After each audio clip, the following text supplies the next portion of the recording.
In 2008, actually late 2007, Comcast bought Insight, which was the cable company that I was the regional telesales manager for.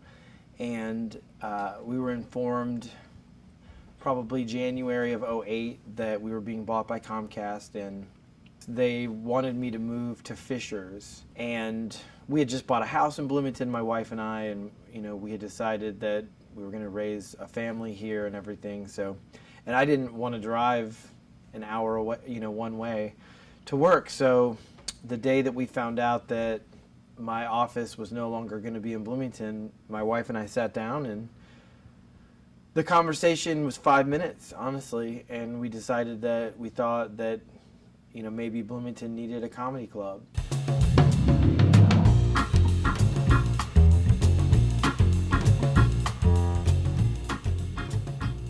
There's a couple different turning points.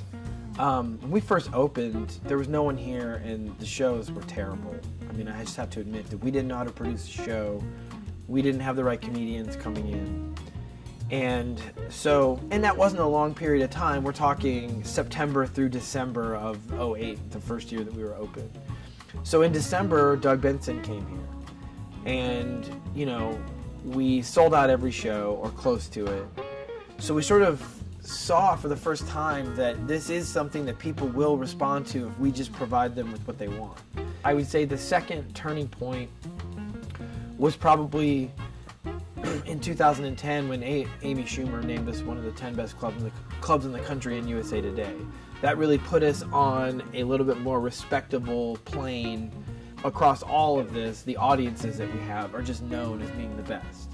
And that's what keeps people like Mark Maron or Chris Hardwick or John Mulaney coming back, is that they've been here on right where I'm sitting, and they feel an electricity that doesn't happen when you do theaters and stadiums and stuff like that they normally are doing. So it's crack, basically, and they want to have that feeling back by coming here and feeling it for 3 days, and then they leave. But it's weird how even with all the people that we've brought in and we continue to bring in it, and how popular the club is, like we're full most of the time, but still you could stop someone on the street and ask them about the club and they don't even know what it is, which is really weird considering there's 2 streets and we're on one of the corners of one of the 2 streets. It's really weird how that happens every once in a while. This is really an honest guess. I would say that less than 1% of people leave here in anything but a good mood.